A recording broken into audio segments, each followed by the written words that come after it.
We begin tonight with our top international story.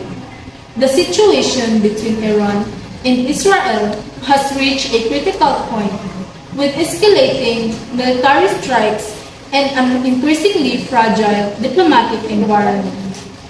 This past week, Israel launched airstrikes on Iranian facilities, allegedly linked to a military operation in Syria and Lebanon. In retaliation, Iran fired long-range missiles at Israeli defense outposts in the Negev desert and border towns near Galilee. The United Nations Security Council held an emergency meeting in New York earlier today, while member nations unanimously called for de-escalations. Divisions remain over how to proceed. U.S. Secretary of State urged restraint but reaffirmed its commitment to Israel's defense, while Russia and China emphasized the need for the immediate ceasefire negotiations without foreign military involvement. Analysts warn that if tensions continue to rise, the conflict could expand beyond the Israeli-Iranian front. Pulling in Syria, Lebanon, and the Gulf states will continue to follow this developing story closely.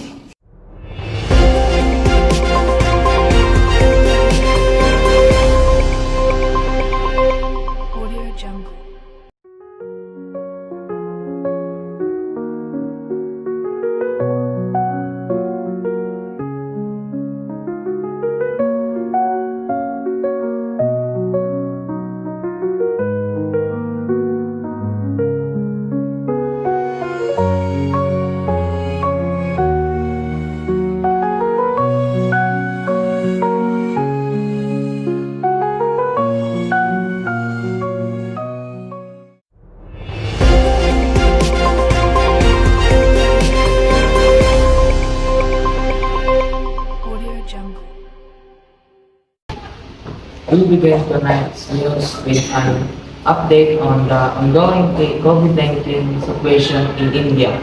While the overall number of infections remains relatively low compared to previous peaks, recent data indicates a concerning resurgence in active cases. India's active COVID-19 cases are nearing the 3,000 mark, a notable increase compared to recent figures. This recent rise is particularly concentrated in several key states, with Kerala reporting the highest number of new infections, followed by Maharashtra, Delhi, Gujarat, Tamil Nadu, Karnataka, and West Bengal. The increase in cases highlights the ongoing need for vigilance and adherence to preventive measures, such as vaccination and maintaining good hygiene practices. While the current surge is not yet at all alarming levels, health authorities are closely monitoring the situation and urging the public to remain cautious. Increased testing and genomic surveillance are crucial to identifying any potential new variants and preventing a wider outbreak. The states experiencing the highest increases are taking steps to bolster their healthcare infrastructure and implement preventive strategies.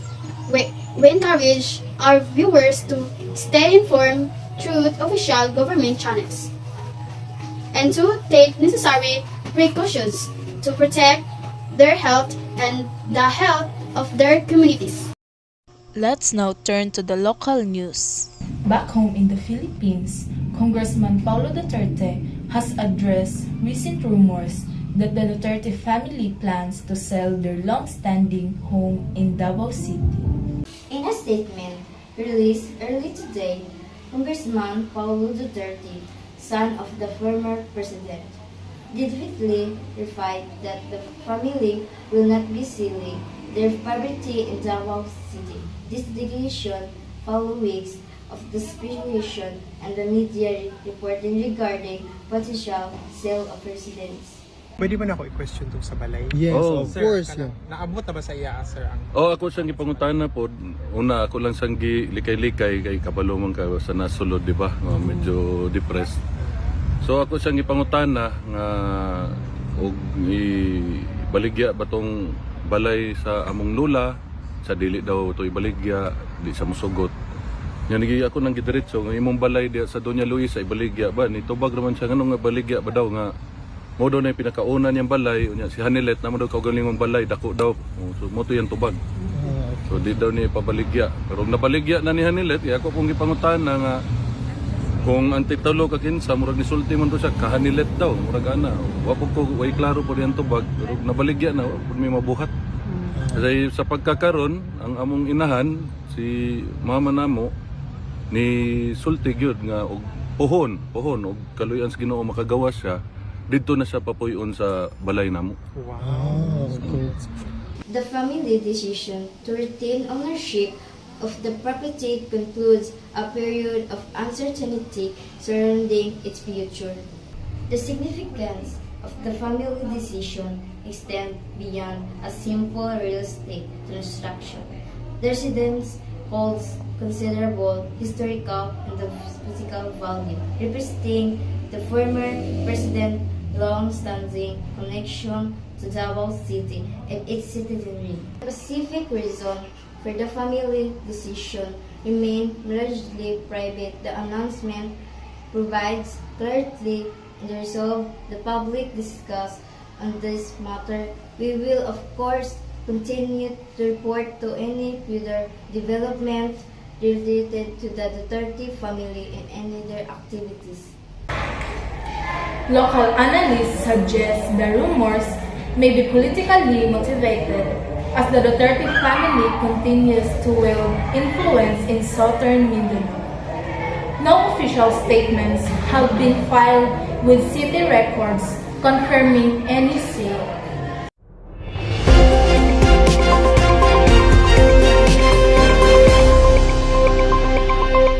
Audio Jungle.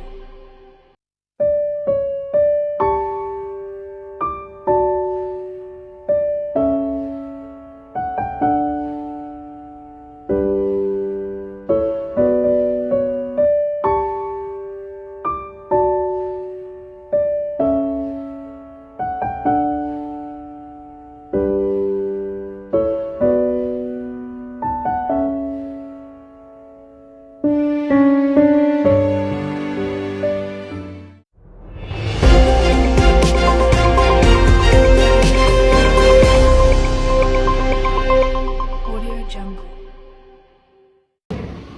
Hello, we're back. We have an exciting news to report from the 2025 Parachuting World Cup currently underway in South Korea. India's Mona Agarwal has secured a silver medal in the women's 10 air pistol SH1 event. Agarwal's performance was nothing short of exceptional. This is a significant achievement for Indian parachuting, demonstrating the rising talent and dedication within the country's para-athletes. Her silver medal win represents not only personal triumph, but also a significant contribution to India's medal tally at this prestigious international competition. The 2025 Parachuting World Cup has witnessed first competition from athletes worldwide, making Agarwal's achievement even more commendable.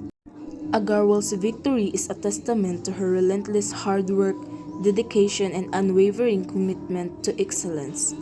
It serves as an inspiration to aspiring para-athletes across India, demonstrating the power of perseverance and the potential for success at the highest level of international competition. We extend our heartfelt congratulations to Mona Agarwal on her remarkable achievement. We will continue to track her progress and report on India's performance at the Parachuting World Cup. Let's now turn to the weather. Pag-asa forecasts the possibility of 2 or 3 typhoons entering the Philippine area of responsibility between July 2 and 3. There's a chance this storm could make landfall in the Visayas, Central Luzon, or pass near Batanes.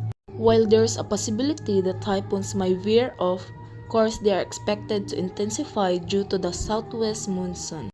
Pag-asa notes that July is typically a month with numerous typhoons.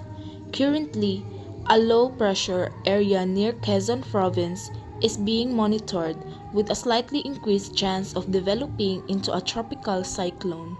That's it for tonight's edition of Global AD News.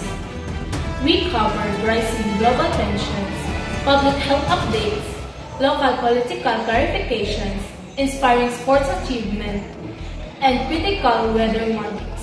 Thank you for spending part of your evening with us. Remember to stay informed, stay safe, and support one another. I'm Princess Asigurado, And Alexia Alvarando. and we'll see you again. Good night.